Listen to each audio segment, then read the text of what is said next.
લોહી સૌ નમો લોહી સૌ આહિર્યામ નમો લોહી સૌ વિજયામ નમો લોહી સૌ દિવાવતી સાવનમ ઓંકાર બિંદુ સંયુક્ત નિત્યમ ધ્યાયંતિ યોગિન રામદમોક્ષલોચી ઓંકારાય નમો નમઃ મંગળમ ભગવાન મંગળમ કુટુંબી મંગળમ કુટુંબારી વિજેન્દ્રમોક્ષ મંગળમ નમઃ સમય સાધાય સ્વામી બુદ્ધ્યા ચકાસ્તી સવાય ભગવાય ધન્યવાદ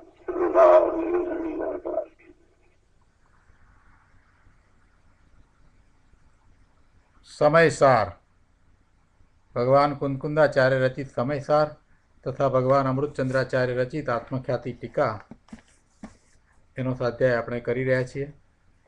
એમાં કર્તા કર્મ અધિકારની છેલ્લી ગાથા 144મી ગાથાનો સ્વાધ્યાય આપણે કરી રહ્યા છીએ. ગાથાનો અર્થ, ટીકા, ભાવાર્થ બધું કર્યું છે. એના ઉપર પૂજ્ય ગુરુદેવના પ્રવચનના ઘણા અંશ કર્યા છે અને આજે બાકી રહેલા શેષ અંશો પણ કરીએ છીએ. મૂળ વાત ગાથામાં એ આવી છે કે સમ્યક દર્શન અને સમ્યક જ્ઞાન એવા નામ જેને મળ્યા છે એ સમયસાર જ છે. એટલે કે શુદ્ધ સ્વરૂપની અનુભૂતિ છે.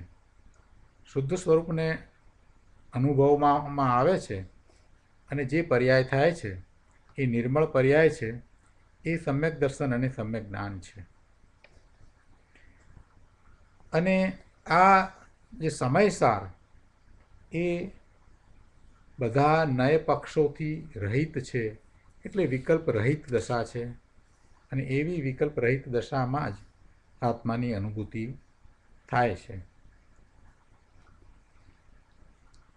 હવે એમાં પ્રવચન રત્નાકરમાંથી આપણે પૂજ્ય ગુરુદેવના પ્રવચનના અંશો લઈએ. પ્રવચન રત્નાકર ભાગ 5મો, એના પાના નંબર 356.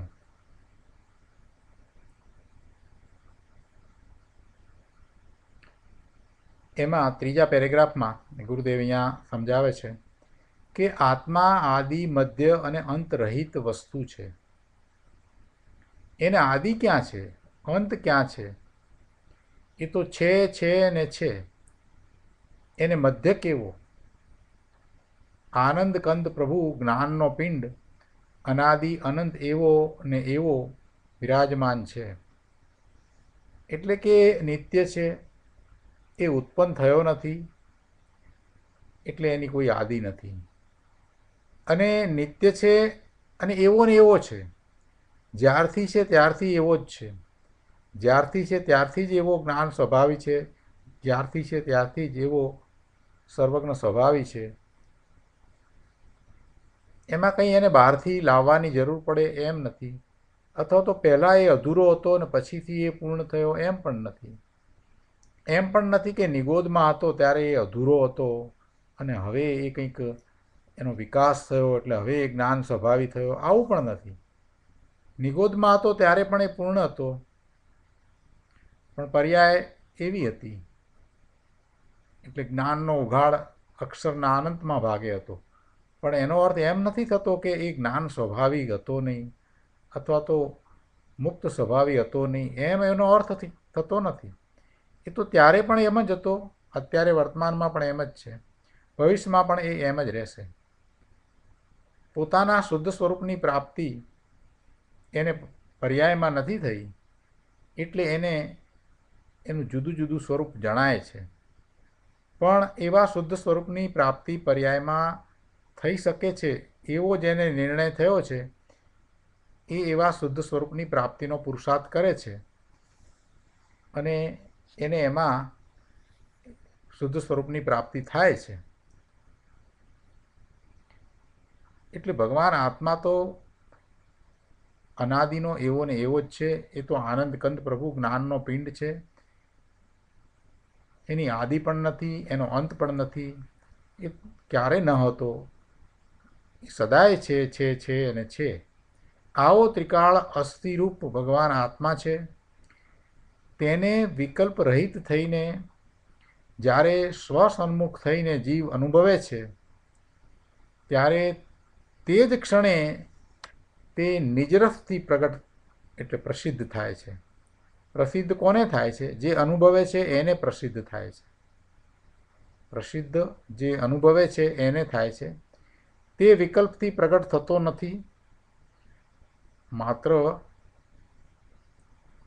એને માહિતી રૂપે જાણીએ એથી કંઈ એનો અનુભવ થતો નથી. શુદ્ધ નિશ્ચયનો વિષય જે આત્માનું સાચું શુદ્ધ સ્વરૂપ જણાવનારો છે એવું સ્વરૂપ માહિતી રૂપે જાણવાથી એનો કંઈ સ્વાદ આવતો નથી. એટલે કે જે અલૌકિક આનંદ છે એનું વેદન થતું નથી, એ અનુભવમાં આવતો નથી. પણ એ તો વિકલ્પ વિનાની ચીજ છે, વિકલ્પથી પર ચીજ છે, એ જુદી વસ્તુ છે. એટલે એવો અનુભવવો, જે અનુભવે છે એને એ પ્રગટ થયો, એને એ પ્રસિદ્ધ. અને અનુભવાય છે ત્યારે એ વિકલ્પ રહિત અનુભવાય છે. એ વખતે વિકલ્પ હોતા નથી. પુરુષાર્થ કરે છે ત્યારે એને વિકલ્પ છે, નિર્ણય કરે છે ત્યારે પણ વિકલ્પ છે. અને પછી આગળ વધી અને હું આત્મા છું, હું ત્રિકાળક નાયક છું એવા વિકલ્પ સહિત છે. અને પછી એ વિકલ્પ બહાર રહી જાય છે અને એના જ્ઞાન દર્શનના ઉપયોગ જે બહારમાં હતા એ હવે અંતર તરફ વળે છે, સ્વરૂપ તરફ વળે છે, ધ્રુવ તરફ ઢળે છે અને એને અનુભવ પોતાના સ્વરૂપનો થાય છે. એના જ્ઞાનની પર્યાય જે પરનું લક્ષ કરતી હતી એને બદલે હવે એ જ્ઞાનની પર્યાય સ્વના લક્ષે સ્વને જાણવાવાળી થાય છે. એટલે ઉપયોગ જે છે એ બદલાઈ જાય છે. ઉપયોગ બહારમાં હતો, લક્ષ બહાર હતું, એ હવે અંતર તરફ વળ્યું છે. અને જ્ઞાન એ પર સંબંધીનું થતું હતું, એની જગ્યાએ હવે સ્વનું પોતાનું જ્ઞાન થાય છે. વિકલ્પ રહિત દશાની વાત આપણે લીધી, એમાં એમ પણ વાત આવી કે વિકલ્પ રહિત થશે, થાય છે અને એમ કરે છે એટલે એ આત્મસન્મુખ થાય છે. એ મતિ જ્ઞાનને અને શ્રુત જ્ઞાનને આત્મસન્મુખ કરે છે એ વાત આવી. તો એમાં નાસ્તિથી તો સમજાયું કે એ વિકલ્પ રહિત થાય છે અને પોતાના સ્વરૂપ તરફ જાય છે, સ્વરૂપમાં ઢળે છે. પણ આસ્તિથી વિચાર આપણે કરવાનો બાકી હતો. તો એમાં એ રીતે છે કે ઉપયોગ છે એ ઉપયોગ પહેલાં ક્યાં હતો? ઉપયોગ પહેલાં બહાર હતો. ઉપયોગ બહાર હતો એને બદલે ઉપયોગ અંદર તરફ વળ્યો. એક વાત જે મહત્વની વાત છે કે ઉપયોગ જે બહાર તરફ હતો એને બદલે ઉપયોગ અંદર તરફ વળ્યો છે. આ એક પહેલી અને મહત્વની વાત છે. અને બીજી વાત કે એનું વીર્ય એ વિકલ્પોમાં વેડફાઈ જતું હતું. આત્માનું વીર્ય એ વિકલ્પો સાથે રહી અને વિકલ્પોમાં વેડફાઈ જતું હતું. એ હવે વિકલ્પો સમી ગયા એટલે હવે બધું જ વીર્ય છે તે સ્વરૂપને લક્ષ્ય થયું છે. હવે વીર્ય પોતાના આત્માના અનુભવ કરવામાં હવે રહ્યું છે. એટલે બંને રીતે એ નિર્વિકલ્પ થાય એ જરૂરી છે. એક તો એ કારણ કે નિર્વિકલ્પ થાય છે એ વખતે એ વિકલ્પ તરફથી લક્ષ છૂટી જાય છે. એટલે કે એના જ્ઞાન દર્શનના ઉપયોગ જે બહાર હતા, એટલે કે વિકલ્પો સાથે રહ્યા હતા, એ નિશ્ચય નહીં હોય કે વ્યવહાર નહીં હોય, એ શ્રુત જ્ઞાનના અવયવો ગમે તે હોય, પણ એની સાથે જોડાયેલા વિકલ્પ હતા ત્યાં સુધી ઉપયોગ પણ બહારમાં હતો. એ જ ઉપયોગ હવે ધ્રુવ તરફ ઢળે છે એટલે ઉપયોગની દિશા બદલાઈ જાય છે. આ પહેલી અને મહત્વની વાત છે. અને સાથે બીજી વાત પણ એ છે કે વિકલ્પ સાથે રહ્યો હતો ત્યારે એ મનના વિકલ્પ હતા. અને મનને શક્તિ ખરેખર આપણે એમ કહીએ છીએ કે મનની અપાર શક્તિ છે, પણ એ મનને શક્તિ મળે છે ક્યાંથી? એ બધું આત્માના વીર્ય દ્વારા જે ખરેખર તો એ દેખાય છે. ખરેખર મનની એવી શક્તિ હોય તો આત્મા ન હોય ત્યારે મન કેમ એવી શક્તિ દાખવતું નથી? એટલે ખરેખર તો એ મનની શક્તિ નથી, પણ એ આત્માનું વીર્ય છે. પણ એ વીર્ય પરલક્ષી જ્ઞાન કરવામાં રોકાઈ રહ્યું હતું. એ વીર્ય હવે સ્વલક્ષે થયું છે, ત્યાં ઉલસી રહ્યું છે. એટલે પોતે પોતાના પૂરેપૂરા વીર્યથી પોતાના સ્વરૂપને અનુભવે છે. અલૌકિક આનંદનો અનુભવ થાય છે. આ વાત અહીંયા સમજાવી છે કે જે અનુભવે છે એ નિજરસથી એને અનુભવમાં આવે છે, એમાં કોઈની મદદ નથી. બીજી જગ્યાએ પોતાનું કંઈક વેડફાઈ જતું હતું, એ અટકી ગયું છે. પોતે બીજે ઉપયોગ લઈ જતો હતો, એ હવે ત્યાં જતો નથી. વિકલ્પમાં એ અટક્યો નથી, વિકલ્પ રહિત થયો છે. એટલે સ્વસન્મુખ થઈ અને પોતે પોતાને અનુભવે છે. અને તે ક્ષણે એ નિજરસથી જ એ પ્રસિદ્ધ થાય છે, પ્રગટ થાય છે, અનુભવાય છે. એ કંઈ વિકલ્પથી પ્રગટ થતો નથી. હું શુદ્ધ છું એવો જે વિકલ્પ ઉઠે છે એ વ્યવહાર છે, અને એનાથી આત્મા પ્રસિદ્ધ થતો નથી, અનુભવમાં આવતો નથી. વિકલ્પના આશ્રયે સમ્યક દર્શન, સમ્યક જ્ઞાન પ્રગટ થતું નથી. પણ અંતરમાં સ્વભાવ સન્મુખ થતાં તત્કાળ નિજરસથી જ આત્મા પ્રગટ થાય છે. એનો સ્વભાવ જ એવો છે, એનો પ્રગટ સ્વભાવ જ છે, એ અનુભવ સહિત પ્રગટ થાય છે, એવો એનો સ્વભાવ છે. નિજરસથી જ એમ જ નાખ્યો છે, એટલે એકાંત કર્યું છે. સમ્યક એકાંત કર્યું છે. નિજરસથી જ મૂક્યો છે ને, એટલે એકાંત કર્યું. એ સમ્યક એકાંત કર્યું છે. એટલે નિજ રસથી પણ થાય અને બીજા વિકલ્પથી પણ થાય, રાગ આદિના કે શુભ ભાવથી પણ થાય, એવું નથી. મૂક્યો છે એટલે એનો અર્થ કે એકાંત છે, સમ્યક એકાંત છે, અને બીજાથી નહીં પણ નિજ રસથી જ થાય છે. ટીકામાં પણ એ જ રીતે વાત લીધી છે. નિજ રસથી જ આત્મા પ્રગટ થાય છે, અન્યથી નહીં, બીજાથી નહીં. એટલે કે સ્વરૂપની દ્રષ્ટિ કરી અને સ્વરૂપનો અનુભવ કરવાનો આ જ માર્ગ છે. એ જ ધર્મની શરૂઆત છે. એ જ સમ્યક દર્શન, સમ્યક જ્ઞાન છે. ગુરુદેવ કહે છે કે બાપુ, તને ન બેસે તેથી વિરોધ કરે, પણ શું થાય? ખરેખર તો તું પોતાનો જ વિરોધ કરે છે. કેમ કે પરનો વિરોધ શું કોઈ કરી શકે છે? પરમાં તો કોઈ કાંઈ કરી શકતું જ નથી. એટલે એ વિરોધ કરે છે, આ વાતનો વિરોધ કરે છે, તો એ પોતાની વાતનો વિરોધ કરે છે, એટલે કે પોતાનો વિરોધ કરે છે. જે એમ કહે છે કે અમે આત્માને માનતા નથી, તે કોને નથી માનતો? એ પોતાને નથી માનતો. જે એમ કહે છે કે આત્મા અનુભૂતિમાં આવતો નથી, એ કોનો વિરોધ કરી રહ્યો છે? એ પોતાનો વિરોધ કરી રહ્યો છે. બીજા કોનો વિરોધ કરી રહ્યો છે?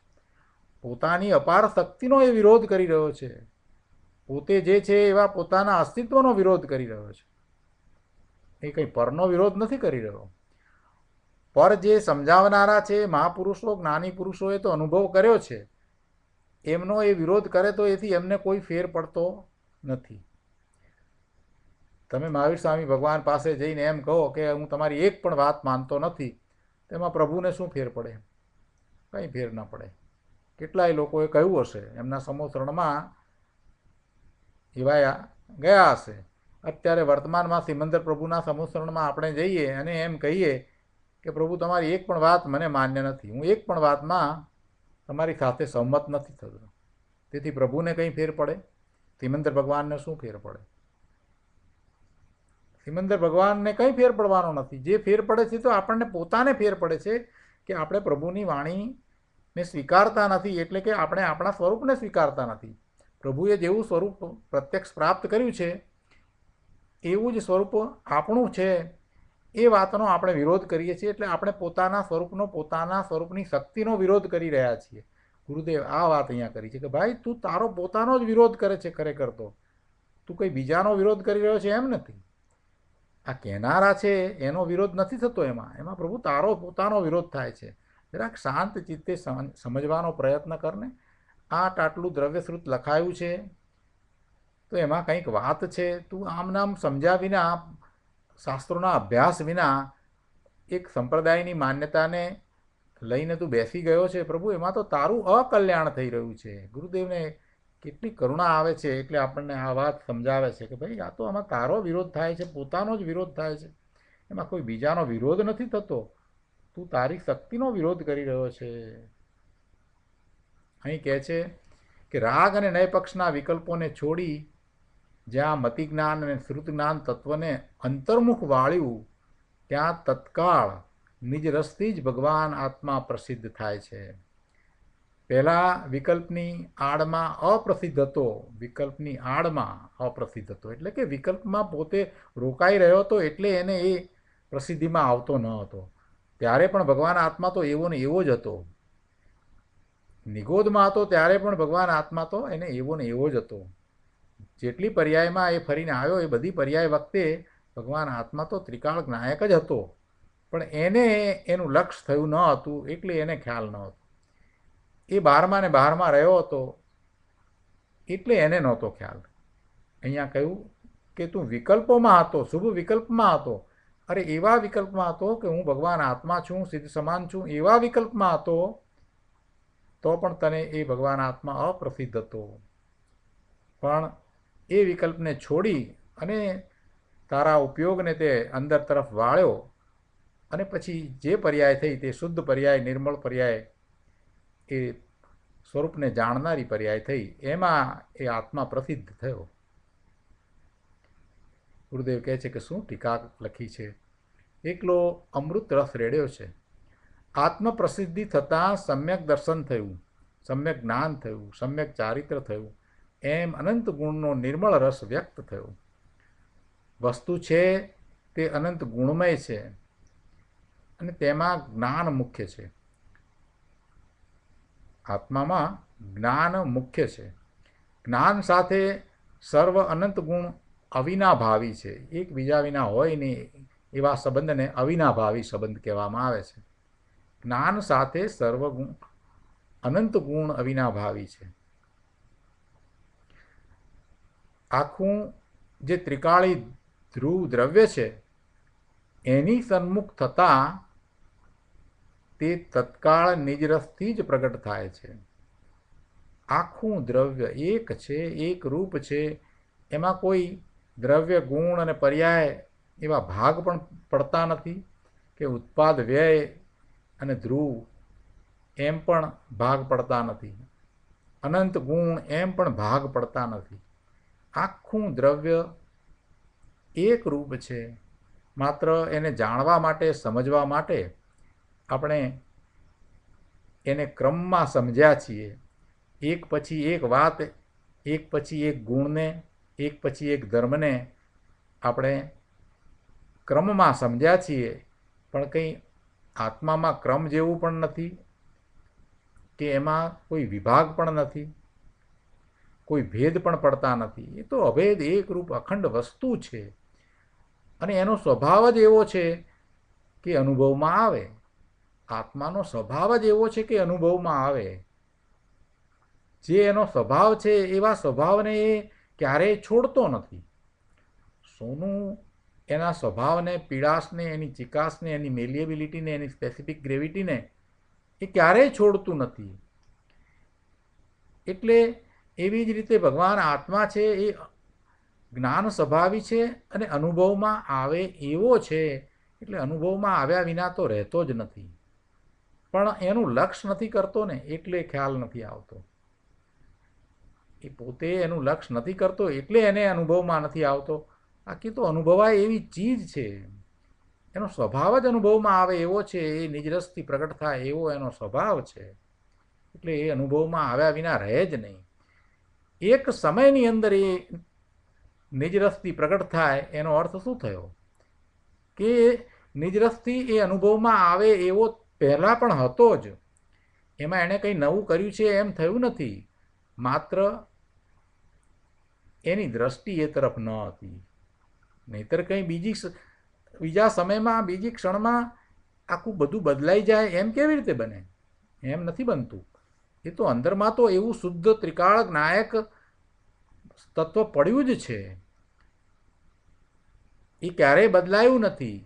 દ્રવ્યમાં કોઈ ફેરફાર થતો જ નથી. જે કંઈ ફેરફાર જોવા મળે છે એ તો બધું બહાર પર્યાયમાં છે. અને આ બિચારો પર્યાયમાં ને પર્યાયમાં જ રાચી રહ્યો હતો, પર્યાયનું લક્ષ કરતો હતો. એટલે એને એમ દેખાતું હતું કે આ રમેશ છે, આ મનુષ્ય છે, આ પ્રાણી છે, આ દેવ છે, આ નારકી છે, આ એકેન્દ્રિય છે, એવી એની દ્રષ્ટિ થતી હતી. અને એમાં ને એમાં એ પર્યાયનું લક્ષ કરી અને એ પર્યાયને જ જોયા કરતો હતો. એટલે એને ખ્યાલ જ નહોતો આવતો કે અંદર બેઠેલો ભગવાન આત્મા કેવો છે. જ્યારે તીર્થંકર ભગવાન કેવળી ભગવાનની વાણીમાંથી આ વાત એને જાણી અને એમનો અભ્યાસ કર્યો, ત્યારે એને ખ્યાલ આવ્યો કે ભગવાન આત્મા તો આવો છે. શ્રી ગુરુના મુખેથી ઉપદેશ સાંભળ્યો અને એને દ્રઢતા થઈ કે ના ના, પ્રભુ તો આમ છે, ભગવાન આત્મા અંદર બિરાજી રહ્યો છે, એ તો આવો છે, ભગવાન સમાન જ છે, સિદ્ધ સમાન જ છે. અને અનંત જીવોએ એવા શુદ્ધ સ્વરૂપની પ્રાપ્તિ કરી છે અને હું પણ એવો જ શુદ્ધ છું, મારા શુદ્ધ સ્વરૂપની પ્રાપ્તિ કરી શકું એવો સક્ષમ છું. આટલી વાત આવી અને પછી એનો પુરુષાર્થ અંદર તરફનો ઉપડ્યો છે. ત્યારે એ બધા વિકલ્પો સમાઈ જાય, શાંત પડી જાય, તો જ એ વિકલ્પોથી રહિત થઈ અને પોતાના સ્વરૂપને અનુભવે. પણ હજી જો એ વિકલ્પોમાં રહેશે તો એને ક્યાંથી સ્વરૂપનો અનુભવ થશે? એટલે આખું જે ત્રિકાળી ધ્રુવ દ્રવ્ય છે એની સન્મુખ થતાં બધા વિકલ્પો છોડીને એ પોતાના સ્વરૂપનો અનુભવ કરે છે. કેમ કે એ નિજરસથી પ્રગટ થાય છે. આદિ મધ્ય અંત રહિત, એની આદિ પણ નથી, મધ્ય નથી, અંત નથી. અનાદિ અનંત પરમાત્મ રૂપ સમયસાર તે વખતે જ સમ્યકપણે અનુભવાય છે, શ્રદ્ધાય છે, જણાય છે. વસ્તુ તો ત્રિકાળ છે ને, પહેલાં ન હતો અને હવે થયો એમ નથી. પણ અત્યારે થયો એટલે પર્યાયમાં પ્રસિદ્ધિ આવી, પર્યાયમાં એને એનો અનુભવ આવ્યો, એ પર્યાય એને જાણવાવાળી થઈ, પર્યાયમાં એનું વેદન આવ્યું, આનંદનું વેદન આવ્યું. એટલે આ તો એવો જ્ઞાન સ્વભાવી અનુભવમાં આવે એવો ભગવાન આત્મા છે, પ્રસિદ્ધિમાં આવે એવી એ ચીજ છે. એટલે એને આદિ મધ્ય અંત રહિત ત્રિકાળ ચીજ છે એમ કહેવામાં આવ્યું. અનાદિથી ભગવાન આત્મા તો જ્ઞાન અને આનંદના સ્વરૂપે જ છે.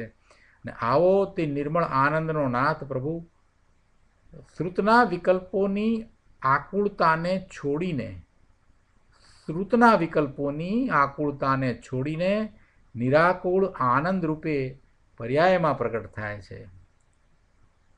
સમ્યક દર્શન પ્રગટ થતાં નિરાકુળ આનંદનો સ્વાદ ભેગો જ હોય છે. આકુળતા ગઈ ને, હવે કોઈ આકુળતા નથી. અનુભૂતિના કાળે કોઈ આકુળતા નથી. અનાકુળ કેવળ એક આખાએ વિશ્વના ઉપર જાણે તરતો હોય તેમ જ્ઞાની નિજ આત્માને અનુભવે છે. કેવળ એકને જ અનુભવે છે. એટલે કે આ દ્રવ્ય અને આ પર્યાય એવો ભેદ પણ ત્યાં અનુભવમાં હોતો નથી. છે તો એમ જ, દ્રવ્ય છે અને પર્યાય છે, એક સમયની અનુભવ કરવાવાળી જ્ઞાનની પર્યાય છે. તે છતાંય એ વખતે કોઈ વિકલ્પ નથી કે ભેદ નથી. પર્યાય નથી એમ નહીં, પર્યાય તો છે જ, પણ એવો ભેદ ત્યાં પડતો નથી. અનુભવમાં એવો કોઈ ભેદ હોતો નથી. વિકલ્પ પણ હોતો નથી કે મને અનુભવ છે એમ, વિકલ્પ પણ હોતો નથી. માત્ર આનંદ હોય છે.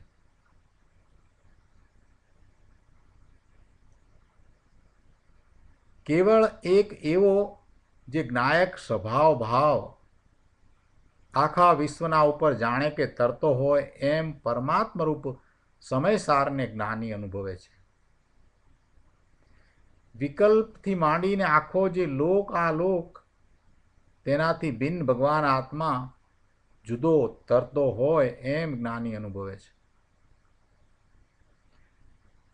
ગુરુદેવ કહે છે કે આ તો તીર્થંકર ભગવાનની સીધે સીધી વાણીનો સાર અહીંયા તો તમને જણાવી દીધો છે. કુંકુંદાચાર્ય ભગવાન ત્યાંથી લઈ આવ્યા અને અહીંયા આ શાસ્ત્ર દ્વારા આપણને આપ્યું. અમૃતચંદ્રાચાર્ય ભગવાને એની વિશેષ સ્પષ્ટતા કરી અને ગુરુદેવે આપણને સમજાવ્યું.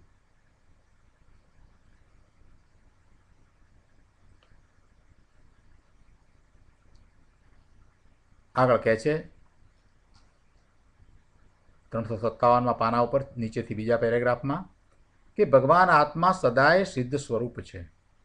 સિદ્ધ સ્વરૂપ છે એટલે કે કર્મરહિત છે. સદાય એ તો કર્મરહિત સિદ્ધ સ્વરૂપ છે. એને કર્મ ક્યારેય હતા જ નહીં. કર્મ હતા એ બધું બહારમાં, દ્રવ્ય તો શુદ્ધ જ છે, સિદ્ધ સ્વરૂપ જ છે એટલે સિદ્ધ સમાન જ છે. અને એવું ત્રિકાળ છે. તેમાં સંસારના વિકલ્પ તો દૂર રહો, નય પક્ષના વિકલ્પ પણ એના સ્વરૂપમાં નથી. કે શુદ્ધ નયથી આવું ભગવાનનું સ્વરૂપ છે એવો નય પક્ષનો વિકલ્પ એ પણ સ્વરૂપમાં નથી. આવા નિજ સ્વભાવ તરફ ઝૂકવાથી આત્મા નિજ રસથી જ પ્રગટ થાય છે. રાગ અને નયના વિકલ્પથી તે પ્રસિદ્ધ થાય એવી ચીજ નથી. જૈન દર્શન, વિતરાગ દર્શન કોઈ અલૌકિક ચીજ છે અને આવી વાત બીજે ક્યાંય મળશે નહીં. દિગંબર સંતો કહે છે કે ભગવાન તારી વર્તમાન મતિ જ્ઞાન અને શ્રુત જ્ઞાનની પર્યાય પર તરફ ઝૂકે છે, એટલે કે બહારમાં રહી છે, બહાર તરફ ઝૂકે છે, બહાર તરફ ઢળે છે. તેથી તને પરપદાર્થની પ્રસિદ્ધિ થાય છે. મતિ જ્ઞાન અને શ્રુત જ્ઞાન દ્વારા જે જાણપણું થાય છે એ બધું પરનું છે, પર પદાર્થનું છે. ભલે ને એમાં પછી તીર્થંકર ભગવાન, કેવળી ભગવાનને જાણતો હોય તો પણ એ પ્રસિદ્ધિ તો પરની પ્રસિદ્ધિ થઈ. હવે સ્વપદાર્થની પ્રસિદ્ધિ માટે મતિ જ્ઞાન અને શ્રુત જ્ઞાનના તત્વને તારે અંતર સ્વભાવ તરફ વાળીને સ્વસન્મુખ થવું પડે. અને એમ સ્વસન્મુખ થતાં, વિકલ્પ રહિત થતાં એ નિજ સ્વરૂપથી જ ભગવાન આત્મા પ્રસિદ્ધ થશે, એટલે પર્યાયમાં તને અનુભવમાં આવશે. આત્મા નિર્વિકલ્પ વિતરાગ ભાવથી જ પ્રગટ થાય છે. આવો જ આ માર્ગ છે. આ સનાતન જૈન માર્ગ છે. આ કોઈએ કરેલો માર્ગ નથી. અનંત જીવોએ એમ જ પોતાના સ્વરૂપનો અનુભવ કર્યો છે, વર્તમાનમાં કરી રહ્યા છે અને ભવિષ્યમાં પણ એમ જ કરશે. 1/24 અહીંયા ભરત ક્ષેત્રના વિશે બદલાઈ ગઈ, બીજી 24 થઈ, ત્રીજી થઈ, ચોથી થઈ, એમ અનંત 24 થઈ, પણ માર્ગમાં કોઈ ફેર પડ્યો નથી. માર્ગ તો અનાદિનો આ જ છે. પોતાના સ્વરૂપનો અનુભવ એ જ સમ્યક દર્શન, સમ્યક જ્ઞાન છે અને એ નિર્વિકલ્પ ધ્યાનમાં થાય છે. એ વખતે કોઈ વિકલ્પ હોતા નથી. ભગવાન આત્મા નય પક્ષના વિકલ્પની લાગણીથી પ્રગટ થાય એવી વસ્તુ નથી. કેમ કે વિકલ્પથી તો આત્મા ખંડિત થાય છે. હું શુદ્ધ છું, અબદ્ધ છું, સિદ્ધ સ્વરૂપ છું ઇત્યાદિ જેટલા વિકલ્પ કરવામાં આવે એ બધા વિકલ્પ વડે આત્મા તો ખંડિત થાય છે. ખરેખર આત્મા કંઈ ખંડિત નથી, અખંડ સ્વરૂપ છે. નય વિકલ્પ છે તે વડે અખંડ આત્મામાં ખંડ પડે છે, એ ભેદ પડે છે. આ બધું વિકલ્પમાં છે. ભગવાન આત્મામાં કંઈ ભેદ નથી પડતા, ખંડ પડતા નથી. એ તો એને એના વિકલ્પમાં ખંડ રૂપે જાણવું થાય છે. આત્માને દ્રવ્ય ગુણ પર્યાય રૂપે કહેવો અને એમ જાણપણું કરે છે તો એ ખંડ ખંડ થયું, એ ક્યાં થયું?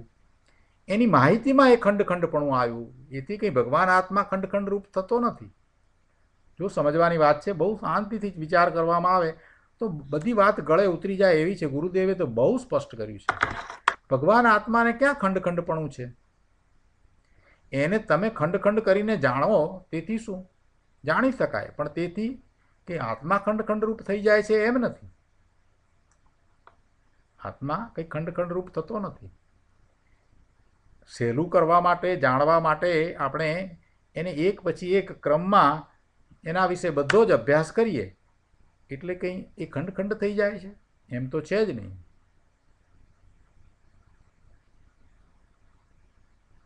કોઈ પણ પેઇન્ટિંગ હોય ને, એની બરાબર એક્ઝેક્ટ કોપી કરવી હોય ને તો એની એક પદ્ધતિ છે કે એનું એ ચિત્ર લેવામાં આવે, એની નાની સાઇઝમાં એ ચિત્ર લીધેલું હોય, એની પર લાઈન દોરવામાં આવે.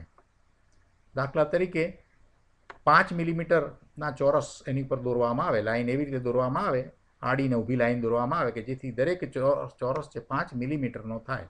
5 મિલીમીટર બાય 5 મિલીમીટરનો થાય એટલે અડધા સેન્ટીમીટર બાય અડધા સેન્ટીમીટરનો થાય. હવે એની અંદર જેટલો ભાગ આવતો હોય ને એટલો ભાગ આપણે સહેલાઈથી બીજી જગ્યાએ દોરીએ. એટલે બીજી જગ્યાએ આપણે માપ મોટું રાખવું હોય તો મોટું રાખીએ, તો નાના ચિત્ર ઉપરથી એવું ને એવું આબેહૂબ મોટું ચિત્ર દોરી શકાય. 5 મિલીમીટરની જગ્યાએ આપણે એ ચોરસ જે છે એને 1 ઇંચના કરીએ એટલે સહેલાઈથી એ બધી જ વસ્તુ મૂકી શકાય. હવે આમ કરવાનું કારણ શું? તો કે પેલું ચિત્ર નાનું હતું એના ઉપરથી મોટું ચિત્ર કરવા માટે થઈને આપણે આવું કર્યું.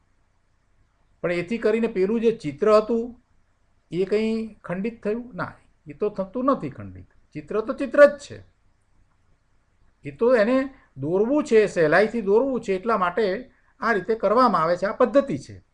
જે લોકોએ ડ્રોઈંગનો અભ્યાસ કર્યો એ લોકોને આ વાત ખ્યાલ છે કે કોપી આ રીતે કરી શકાય છે. નાના ઉપરથી મોટું બનાવવું હોય તો આ રીતે બને. એવી રીતે આ ભગવાન આત્મા એને સમજવો છે એટલે આપણે ભાગ પાડી, ભેદ પાડી અને વિકલ્પો દ્વારા સમજીએ છીએ કે ભાઈ આ વસ્તુ કેવી છે એમ સમજીએ. પણ એ સમજીએ તો પણ કે ભગવાન આત્મા કંઈ એ રૂપે નથી થતો. અનંત ગુણ છે એમ કહેતા કે અનંત ગુણ છૂટા પડી જાય છે, કે દ્રવ્ય ગુણ અને પર્યાય કહેતા એ કંઈ 3 વસ્તુ જુદી પડે છે? એમ નથી. જે સ્વરૂપ જેમ છે તેમ જ રહે છે. ભગવાન આત્મા જેમ છે તેમ જ રહે છે. એ તો સમજવા માટે આપણે કરીએ છીએ. એટલે સમજીએ છીએ ત્યારે ભેદ કરીએ છીએ એટલે જાણે કે એ ભેદરૂપ થઈ ગયો. એવો ભેદરૂપ ભગવાન આત્મા છે જ નહીં. અને વિકલ્પોથી જે ખંડિત થયું એ તો વિકલ્પની અંદર, એ તો જ્ઞાનમાં ખંડ પડ્યા છે, કંઈ આત્મામાં ખંડ પડતા નથી. ગમે તેટલા પ્રકારે આપણે વિકલ્પ કરીએ અને એના ભાગલા પાડીએ એથી કંઈ ભગવાન આત્મા કંઈ ભેદરૂપ થતો નથી. ગમે તેટલા નયોથી આત્માના સ્વરૂપનો આપણે અભ્યાસ કરીએ એ બધા દ્રષ્ટિકોણથી, એથી કરી અને ભગવાન આત્મા એવો ખંડ રૂપ થતો નથી. ભગવાન આત્મા સદાય એક રૂપે જ છે. એમાં કોઈ ફેરફાર થયો નથી, થતો નથી. જે કંઈ ફેરફાર થાય છે, પરિણમન થાય છે, એ બધી પર્યાય છે, એ બહારમાં છે. અને બહારમાં જે દેખાય છે ઇન્દ્રિયો દ્વારા જે જણાય છે, મન દ્વારા જે ખ્યાલમાં આવે છે, એ આત્માનું સ્વરૂપ નથી. આટલી વાતને સમજીએ તો સહેલાઈથી ખ્યાલમાં આવે કે ભગવાન આત્મા કેવો છે અને કઈ રીતે પ્રાપ્ત કરી શકાય. અભેદ વિજ્ઞાન ઘન સ્વભાવ છે. તેમાં અંતરદ્રષ્ટિ કરતાં તે નિજરસથી જ તત્ક્ષણ પર્યાયમાં પ્રગટ થાય છે. કોઈ દેવ ગુરુ શાસ્ત્રથી નહીં, કોઈના આશીર્વાદથી પણ નહીં, કે વિકલ્પથી પણ નહીં, એ નિજરસથી જ પ્રગટ થાય છે એમ અહીંયા સ્પષ્ટ કહ્યું છે. અહીંયા તો સમ્યક દર્શન એટલે ધર્મનું પ્રથમ સોપાન એની વાત ચાલે છે, પહેલું પગથિયું. અહીંથી ધર્મની શરૂઆત થાય. જે આ પહેલા પગથિયે ચડ્યો એ હવે આગળ ચડતા એ શ્રેણી ચડી જવાનો છે. એ કેવળ જ્ઞાન પ્રાપ્ત કરવાનો છે. સાચું પગથિયું ચડ્યો છે તો હવે એને કોઈ વાંધો આવવાનો નથી. થોડો વહેલો કે મોડો પણ એ પહોંચવાનો જ છે. 1-2 ભાવ આમ તેમ થાય એ સિવાય બીજું કંઈ ફેર પડવાનું નથી. જેને સમ્યક દર્શન થયું એ પોતે પોતાના નિર્મળ શુદ્ધ સ્વરૂપની પ્રાપ્તિ કરીને જ રહેશે. બીજ ઉગી છે તો પૂનમ થવાની જ છે, એ નિશ્ચિત વાત છે.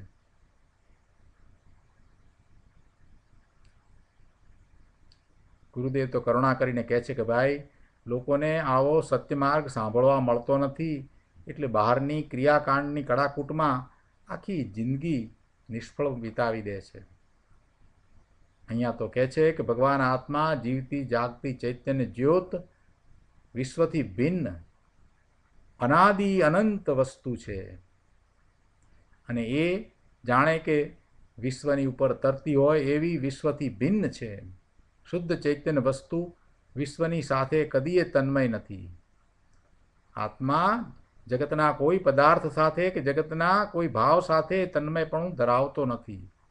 પર તરફનું વલણ છોડીને આવા પરિપૂર્ણ સ્વદ્રવ્યમાં જે જ્ઞાનની પર્યાય ઝૂકે છે તે પર્યાયમાં આખાય પદાર્થનું પરિજ્ઞાન કરવાનું સામર્થ્ય છે અને તે સમ્યક જ્ઞાન છે. દેવગુરુ શાસ્ત્રની શ્રદ્ધા તો હોય પણ એ શ્રદ્ધા છે અને પંચમહાવ્રતનો જે શુભ ભાવ છે, આ બધું છે એ તો વ્યવહાર છે, અને ત્યાં તો મનની ભૂમિકા છે, વિકલ્પ છે. એ શુભરાગ છે, એ આશ્રવ છે, એ બંધનું કારણ છે, એ આકુળતામય છે. એને લીધે બંધ પડે છે અને ભવના ભ્રમણ થાય છે. અરે હું શુદ્ધ છું, અબદ્ધ છું એવો જે નિર્ણય કરવામાં આવે ત્યારે જે વિકલ્પ રહ્યો છે, એ વિકલ્પ પણ ખરેખર તો દુઃખરૂપ છે. તેનાથી આત્માનું સુખ પ્રાપ્ત નથી થતું. એ શુભ ભાવ છે.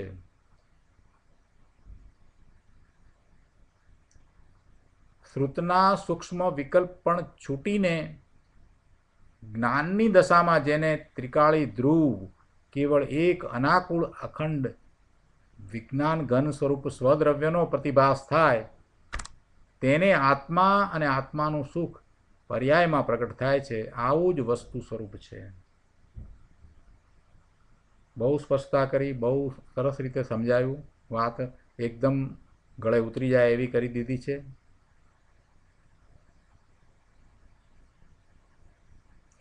આત્માની એવી શક્તિ ને સામર્થ્ય છે. જો અહીંયા આગળ કહે છે પાના નંબર 359 ઉપર, અહીંયા બીજા પેરેગ્રાફમાં કહે છે કે જ્ઞાતા દ્રવ્યમાં, આ જ્ઞાતા દ્રવ્ય ભગવાન આત્મા છે ને, જ્ઞાન કરવા વાળું દ્રવ્ય છે ને, જ્ઞાતા દ્રવ્યમાં એકાગ્ર થયેલી જ્ઞાનની પર્યાયમાં આદિ મધ્ય અંતરહિત અનાદિ અનંત કેવળ એક અખંડ પ્રતિભાસમય અનંત વિજ્ઞાન ઘનરૂપ વસ્તુનો જે પ્રતિભાસ થયો તે પરમાત્મા રૂપ સમયસાર છે. આત્માની શક્તિ, એનું સામર્થ્ય, એનું સ્વરૂપ પરમાત્મા રૂપ છે. આત્માની શક્તિ, એનું સામર્થ્ય અને એનું સ્વરૂપ પરમાત્મા રૂપ છે. આત્માનું સિદ્ધ સ્વરૂપ કહો કે પરમાત્મા સ્વરૂપ કહો, એક જ વાત છે. આવા અખંડ પ્રતિભાસમય પરમાત્મા રૂપ સમયસારને જ્યારે આત્મા અનુભવે છે, શુદ્ધ આત્માને અનુભવે છે, તે વખતે જ આત્મા સમ્યકપણે જણાય છે, દેખાય છે, અનુભવાય છે, શ્રદ્ધાય છે. તેથી સમયસાર જ સમ્યક દર્શન અને સમ્યક જ્ઞાન છે.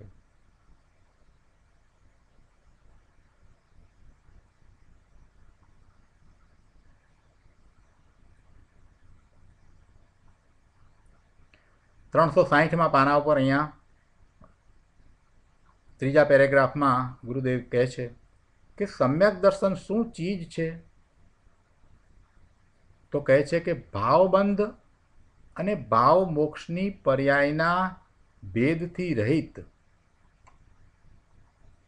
ભાવબંધ અને ભાવ મોક્ષની પર્યાયના ભેદથી રહિત જે ત્રિકાળી શુદ્ધ અનંત વિજ્ઞાન ઘન સ્વરૂપ નિજ પરમાત્મ દ્રવ્ય છે, તેનો નિર્વિકલ્પ અનુભવ થવો તે સમ્યક દર્શન છે.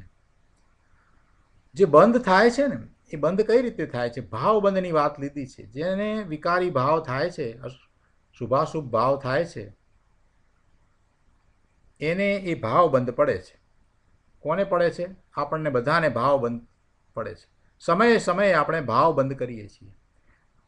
જ્યાં સુધી સ્વરૂપમાં જતા નથી, સ્વરૂપમાં ટકીને રહેતા નથી, ત્યાં સુધી જે ભાવ થાય છે, જે વિકલ્પ છે, વિકલ્પ સાથે રહેલો જે ભાવ છે, શુભ કે અશુભ, એ ભાવ છે, એ ભાવબંધ છે. એ ભાવ છે એ ખરેખર તો ભાવ આશ્રવ છે, અને એવા ભાવને લીધે ભાવ બંધ પડે છે. હવે ભાવ બંધ પડ્યો છે તો પછી એ ભાવબંધ રહિત દશા પણ હોય ને, તો ભાવબંધ રહિત દશાને ભાવ મોક્ષ કહેવામાં આવ્યો. પણ આ બંને દશા છે, બંને પર્યાય છે, બંને સ્થિતિ છે. બંધની અને મોક્ષની બંને પર્યાય છે. એટલે ભાવબંધ અને ભાવ મોક્ષ આવી પર્યાયના ભેદથી રહિત ત્રિકાળી જે શુદ્ધ આત્મતત્વ, જે વિજ્ઞાન ઘન સ્વરૂપ નિજ પરમાત્મ દ્રવ્ય છે, એનો અનુભવ, વિકલ્પ વિનાનો અનુભવ, એ સમ્યક દર્શન છે, એ સમ્યક જ્ઞાન છે. ભાવબંધ અને ભાવ મોક્ષ પર્યાય છે, અને વસ્તુ આત્મા તો એનાથી રહિત ત્રિકાળી દ્રવ્ય છે. દ્રવ્યબંધની તો વાત જ અહીંયા કરવી નથી, કેમ કે દ્રવ્યબંધ તો કોના પડે છે?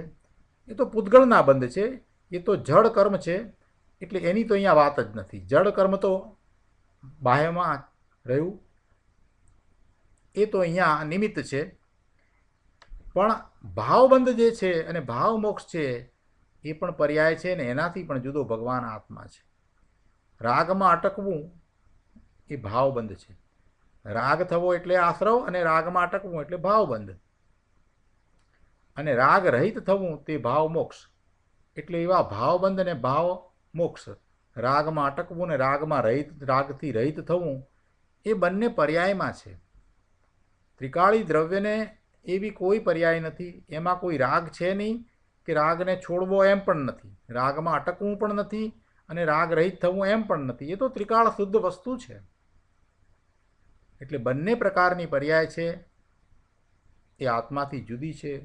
ભગવાન આત્મા તેથી જુદો છે. એટલે ભાવબંધ અને ભાવ મોક્ષથી રહિત સદાય અબંધ મુક્ત સ્વરૂપ જ ભગવાન આત્મા છે, અને એનો અનુભવ એ સમ્યક દર્શન, સમ્યક જ્ઞાન છે.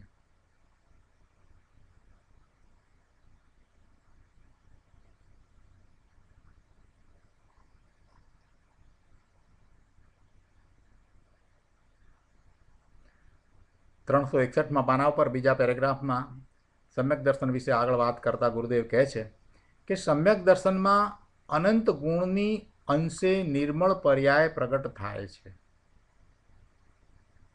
જો એ અનુભવ તો એક રૂપે થાય છે, પણ અહીંયા તો સમજાવવું છે ને, એટલે શબ્દમાં આ રીતે વાત વર્ણન કરતા કહેવામાં આવી કે અનંત ગુણની અંશે નિર્મળ પર્યાય પ્રગટ થાય છે.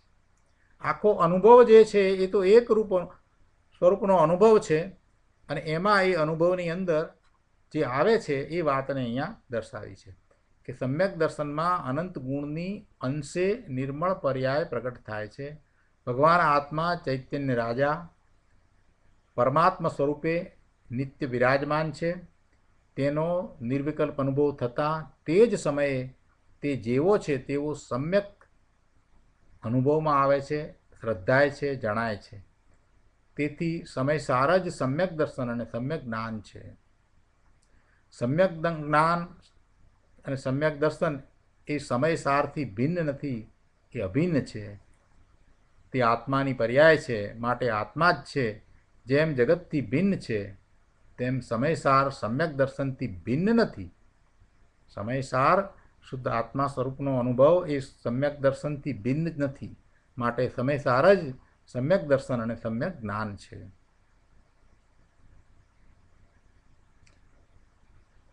સમ્યક દર્શન અને સમ્યક જ્ઞાન શું ચીજ છે અને તે કેમ પ્રગટ થાય એ વાત આ ગાથામાં કહી છે. મતિ જ્ઞાન અને શ્રુત જ્ઞાનને આત્મસન્મુખ કરી અત્યંત વિકલ્પ રહિત થઈને તત્કાળ નિજરસથી જ પ્રગટ થતા સમયસારને જ્યારે આત્મા અનુભવે છે તે વખતે જ આત્મા સમ્યકપણે શ્રદ્ધામાં આવે છે અને જણાય છે. તેથી સમયસાર જ સમ્યક દર્શન અને સમ્યક જ્ઞાન છે. એટલે કે સમ્યક દર્શન અને સમ્યક જ્ઞાન સમયસારથી જુદા નથી. આ આખી ગાથાનો સાર કયો. હવે અહીંયા ગુરુદેવ એક મહત્વની વાત આપણને સમજાવે છે કે આ નિજરસથી જ પ્રગટ થતો તે સમયસાર કેવો છે. ગુરુદેવને તો અનુભવ છે, અનુભવ સહિતની આ વાણી છે. એટલે ગુરુદેવ જ્યારે આટલી બધી વાત આવી છે તો એ સમયસાર પોતાના નિજરસથી કહે છે. અહીંયા નિજરસથી કહે છે એટલે એમ સમજવાનું છે કે ગુરુદેવે જેવું અનુભવ્યું છે એ અનુભવને લઈને આ વાત કરે છે. કંઈ શાસ્ત્રમાં વાત આવી એમ કરીને વાત કરે છે એમ નહીં, પોતાના અનુભવથી વાત કરે છે. નિજરસથી જ પ્રગટ થતો તે સમયસાર કેવો છે. પહેલું, આદિ મધ્ય અંત રહિત છે, અર્થાંત અનાદિ અનંત ત્રિકાળ શાશ્વત નિત્ય વસ્તુ છે. એને આદિ નથી, અંત પણ નથી, એટલે મધ્ય પણ નથી. એટલે અનાદિ અનંત ત્રણેય કાળ રહેવાવાળું શાશ્વત એ એવી નિત્ય વસ્તુ છે. હંમેશ રહેવાવાળી નિત્ય વસ્તુ છે. બીજી વાત, અનાકુળ છે, કોઈ આકુળતા નથી, અનાકુળ. આકુળતા રહિત છે. શ્રુત જ્ઞાનમાં જે વિકલ્પ ઉઠે છે તે આકુળતારૂપ છે, અને ભગવાન આત્મા નિરાકુળ આનંદ સ્વરૂપ છે. અતિન્દ્રિય આનંદનો સાગર પ્રભુ આત્મા છે. આનંદનો સાગર છે, એમાં કોઈ દુઃખની વાત નથી, કોઈ આકુળતા નથી, આત્મપ્રદેશોનું કંપન નથી, દુઃખ થતું નથી, માત્ર આનંદ આનંદ આનંદ આનંદ છે, અલૌકિક આનંદ છે. ત્રીજી વાત, કેવળ એક છે. આ દ્રવ્ય અને આ પર્યાય એવો ભેદ પણ જેમાં નથી, એવો માત્ર એક ભગવાન આત્મા છે. અનંત ગુણનો પિંડ પ્રભુ એ ગુણ ગુણીના ભેદથી રહિત અભેદ એકરૂપ વસ્તુ ધ્રુવ છે. ગુણ અને જેમાં ગુણો રહ્યા છે એવો એ ગુણી, ગુણ અને ગુણ જેમાં રહ્યા છે એને ગુણી કહેવાય. એટલે ગુણ અને ગુણી એવો ભેદ પણ જેમાં નથી, એવો અભેદ, અને જે ક્યારેય બદલાતો નથી, ચલિત થતો નથી, એવો એ ધ્રુવ છે, એવી એ ધ્રુવ ચીજ છે. આ 3 વાત થઈ. ચોથી વાત, આખાય વિશ્વ ઉપર જાણે કે તરતો હોય એવો છે, એટલે કે બધાથી ભિન્ન છે. આખાય વિશ્વ કહેતા એમાં બધું આવી જાય છે. રાગથી માંડી અને લોકાલોકમાં જે કંઈ છે તે બધાથી ભિન્ન ભગવાન આત્મા જુદો છે. આ 4 વસ્તુ થઈ. હવે 5મું, અખંડ પ્રતિભાસમય છે. અખંડ છે, ખંડ રૂપે નહીં. અખંડ રૂપે છે તો અખંડ રૂપે જ પ્રતિભાસમય છે, એટલે અનુભવમાં આવે છે એ પણ અખંડ જ અનુભવમાં આવે છે. અખંડ પ્રતિભાસમય છે. સ્વસંવેદન જ્ઞાનમાં જેવો પૂર્ણ સ્વરૂપ છે તેવો જ પૂર્ણ સ્વરૂપે અનુભવમાં આવે છે, એટલે પ્રતિભાસમાન છે. જીન સ્વરૂપ પરિપૂર્ણ આત્મા છે તેવો જ્ઞાનમાં પ્રતિભાસિત થાય છે. જેવો ભગવાન આત્મા અખંડ છે, સ્વસંવેદનમાં અનુભવમાં એવો જ આવે છે. પૂર્ણ સ્વરૂપ છે તો પૂર્ણ સ્વરૂપ જ અનુભવમાં આવે છે. જેમાં ગુણ પર્યાયના ખંડ નથી, ભેદ નથી, ભંગ નથી. અભેદ આત્મા પરિપૂર્ણ રૂપે જ્ઞાનમાં પ્રતિભાસે છે, તે અખંડ પ્રતિભાસમય છે. જ્ઞાનમાં અખંડનો પ્રતિભાસ થવો તે સમ્યક દર્શન અને સમ્યક જ્ઞાન છે. 5 વસ્તુ. હવે 6ઠી વાત, અનંત વિજ્ઞાન ઘન છે. કેવો છે? તો કે અનંત વિજ્ઞાન ઘન છે, જેમાં સૂક્ષ્મ રાગનો પણ કદી પ્રવેશ નથી, એવો અનંત વિજ્ઞાન ઘન સ્વરૂપ સમયસાર છે. જ્ઞાન સ્વરૂપ છે. જ્ઞાન સિવાય એમાં બીજું કંઈ નથી, સૂક્ષ્મ રાગ પણ નથી. વિજ્ઞાન ઘન સ્વરૂપ સમયસાર છે. 6. હવે 7મી વાત, આવો પરમાત્મા રૂપ સમયસાર છે. દ્રવ્યકર્મ, ભાવકર્મ અને નો કર્મથી ભિન્ન ચિત્ત સ્વરૂપ, સદા સિદ્ધ સ્વરૂપ એવો પરમાત્મા રૂપ સમયસાર છે. કેવો કયો? દ્રવ્યકર્મ, ભાવકર્મ, નો કર્મથી ભિન્ન. આ શરીર એ નો કર્મ, આ ઇન્દ્રિય વાણી આ બધાથી જુદો ભગવાન આત્મા. આ કર્મની 148 પ્રકારની પ્રકૃતિથી પણ જુદો, અને એવી કર્મની પ્રકૃતિ બંધાવાનું નિમિત્ત કારણ એ ભાવકર્મ, એ ભાવકર્મથી પણ જુદો ભગવાન આત્મા એ સિદ્ધ સ્વરૂપ છે, પરમાત્મા રૂપ છે, એ સમયસાર છે. આવા સમયસારને જ્યારે આત્મા વિકલ્પ રહિત થઈને અનુભવે છે, તે વખતે જ આત્મા સમ્યકપણે શ્રદ્ધામાં આવે છે અને જ્ઞાનમાં જણાય છે. તેથી સમયસાર જ સમ્યક દર્શન અને સમ્યક જ્ઞાન છે. અહીંયા ભાવાર્થમાં અહીંયા કહે છે કે આત્માને પહેલાં આગમ જ્ઞાનથી જ્ઞાન સ્વરૂપ નિશ્ચય કરીને પછી ઇન્દ્રિય બુદ્ધિરૂપ મતિ જ્ઞાનને જ્ઞાન માત્રમાં જ મેળવી દઈને તથા શ્રુત જ્ઞાનરૂપી નયોના વિકલ્પો મટાડી શ્રુત જ્ઞાનને પણ નિર્વિકલ્પ કરીને એક અખંડ પ્રતિભાસનો અનુભવ કરવો. કેવી રીતે કરવો અનુભવ? વિધિ બતાવી છે. આખી વિધિ કઈ રીતે છે? તો કે પહેલાં આગમ જ્ઞાનથી જેવું આત્માનું સ્વરૂપ છે એવું સ્વરૂપ જાણવું. આગમ જ્ઞાનથી એમ કહ્યું છે. કેમ કે આગમ જ્ઞાન ક્યાંથી આવે? આગમ જ્ઞાનનું ઉદ્ભવ સ્થાન શું છે? તો કે જીનેશ્વર ભગવાનની વાણી છે. જીનેશ્વર ભગવાનની એકાક્ષરી ઓમકાર ધ્વનિ, દિવ્ય ધ્વનિ, એ દિવ્ય ધ્વનિમાંથી ગણધર ભગવાન 12 અંગ અને 14 પૂર્વની રચના કરે છે. એ આગમ છે.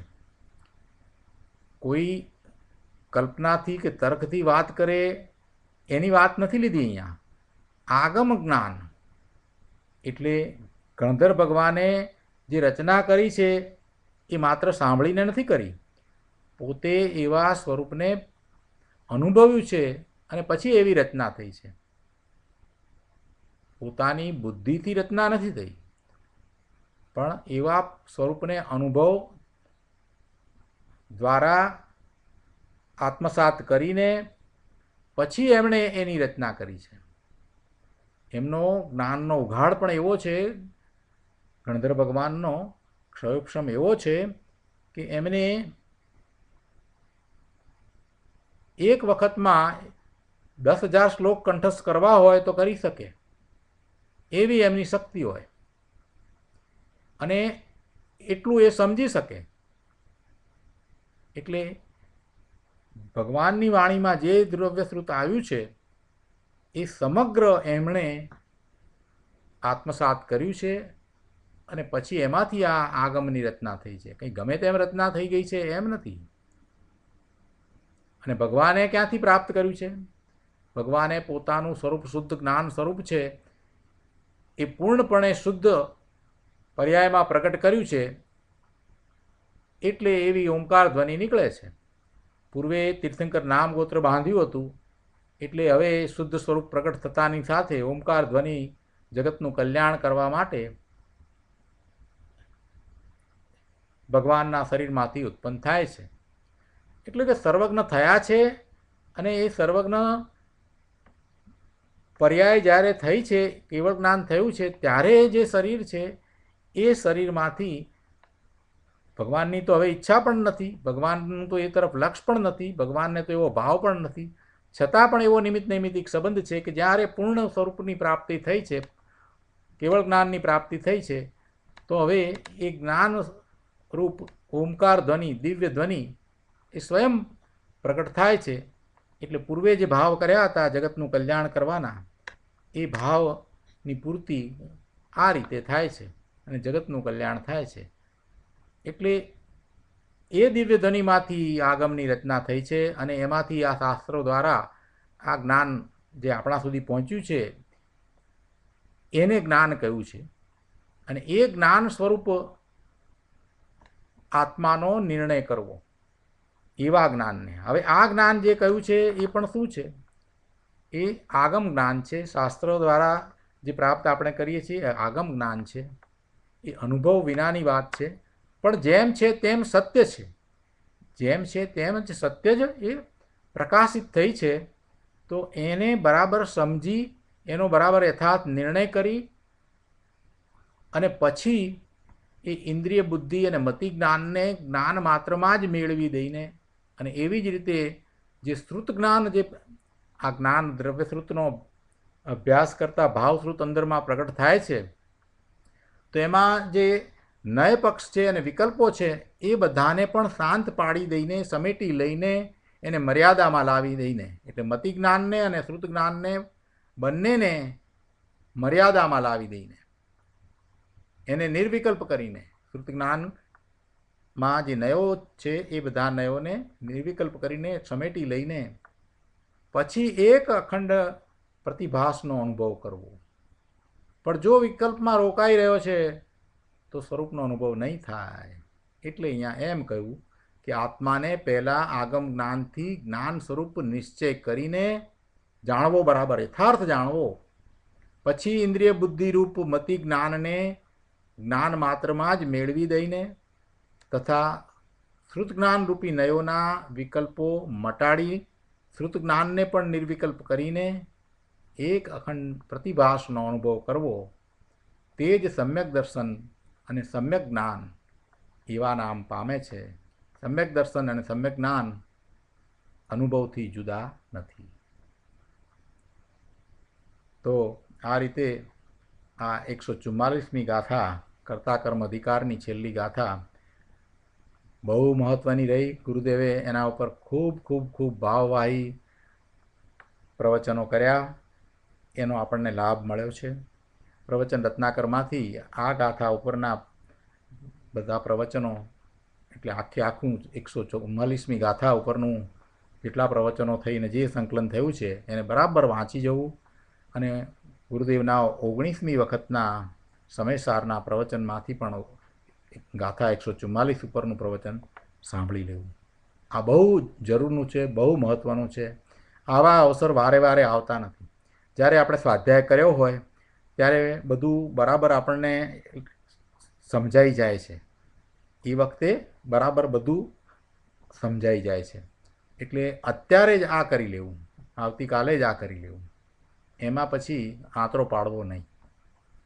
તો આજનો સ્વાધ્યાય આપણે અહીંયા સુધી રાખીએ છીએ.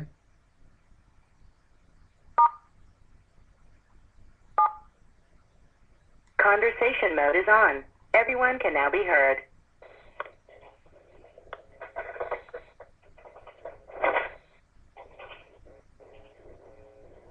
હવે પ્રભુ આપના પ્રતિભાવ અથવા પ્રશ્ન હોય તો આપણે વિચાર કરીએ.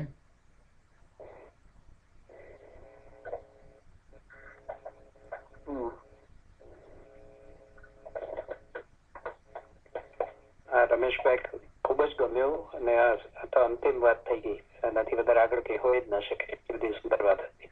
ખરી વાત છે પ્રભુ, બહુ સુંદર વાત છે.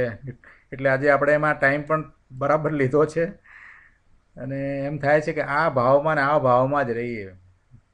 બહુ સરસ છે પ્રભુ, ગુરુદેવનો ઉપકાર છે પ્રભુ. ખરેખર બહુ જ ઉપકાર છે. બહુ મસ્ત. પ્રદીપભાઈ,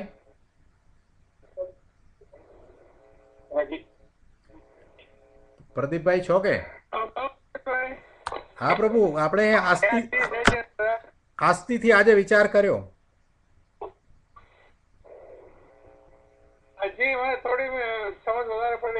બરાબર છે ને? આસ્તીથી બે વાત આવી ગઈ. આસ્તીથી એક તો પોતાનો વીર્ય અને મુખ્ય વાત તો ઉપયોગને અંદર લઈ જાય છે. ઉપયોગને અંદર લઈ જવા માટે પહેલાં એમ કહ્યું કે 12માં ઉપયોગ હતો, વિકલ્પ સાથે હતો, અને ઉપયોગને અંદર લઈ જાય છે એ મોટામાં મોટી આસ્તીથી વાત છે.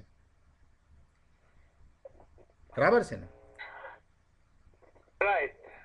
એ મોટામાં મોટી અને મહત્વની વાત છે.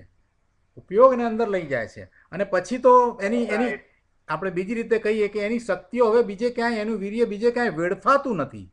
કેમ કે આપણે મનની સાથે રહીએ છીએ ને, તો મનની સાથે વિકલ્પમાં રહીએ છીએ, એમાં આપણી ઘણી શક્તિ વેડફાઈ જાય છે. એ શક્તિ આત્માની જ છે પ્રભુ.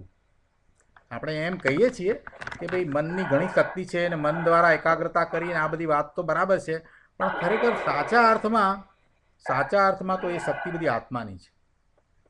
મન તો જડ છે. મન, વાણી, શરીર બધું જડ છે, બધું જડ છે. પણ છતાંય જ્યારે આપણે ધ્યાનની વગેરેની વાત કરતા હોઈએ, એકાગ્રતાની વાત કરતા હોઈએ, તો ત્યારે આપણે એમ કહીએ છીએ કે ભાઈ આ મનની શક્તિ ઘણી છે, અપાર છે, અને એ શક્તિનો આપણે ઉપયોગ નથી કરતા વગેરે વગેરે કહીએ છીએ. પણ ખરેખર જોવા જઈએ તો એ આત્માની શક્તિ છે ને, એ આપણને એમ મનના વિકલ્પ દ્વારા આપણને ખ્યાલ આવે છે એટલે આપણે એમ કહીએ છીએ. પણ ખરેખર એ શક્તિ આત્માની છે, મનની નથી. ઉલટી એ તો મનની સાથે જોડાઈને એ વેડફાઈ જાય છે. જેટલા વિકલ્પ કરીએ એ સાથે આપણું અંદરનું વીર્ય જે છે ને એ વેડફાઈ રહ્યું છે. એ બધું બંધ કરી દઈએ એટલે અંદર તરફ વાળતા એ પૂરો આનંદનો અનુભવ થાય પ્રભુ.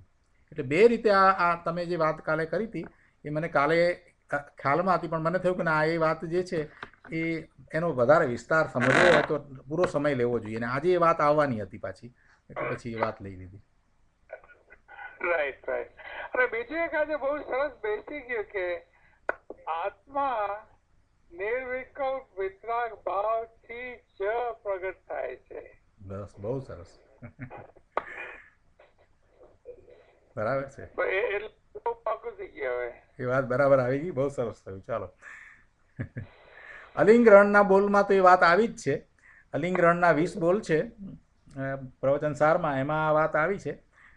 અનેક પ્રકારે 20 પ્રકારે વાત આવી ગઈ છે, પણ ઘણી જગ્યાએ કુંકુંદાચાર્ય ભગવાનના શાસ્ત્ર હોય અને અમૃતચંદ્રાચાર્ય ભગવાનની ટીકા હોય, એટલે તમને ઘણી જગ્યાએ આ વાત તો આવશે.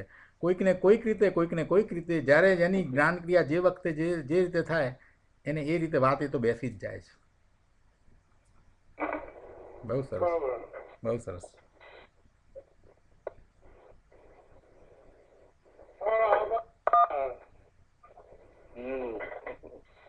બરોબર. બરોબર છે.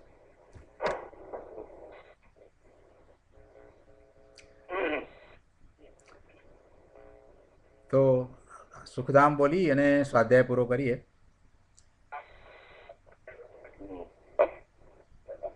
સુખધામ અનંત સુસંત જહી દિન રાત રહે સત ધ્યાન મહી પર શાંતિ અનંત સુધામય જી પરમો પદતે વરતે જયતે પરમો પદતે વરતે જયતે. જય જીનેન્દ્ર બધાને. જય જીનેન્દ્ર પ્રભુ. જય જીનેન્દ્ર. જય જીનેન્દ્ર. જય જીનેન્દ્ર.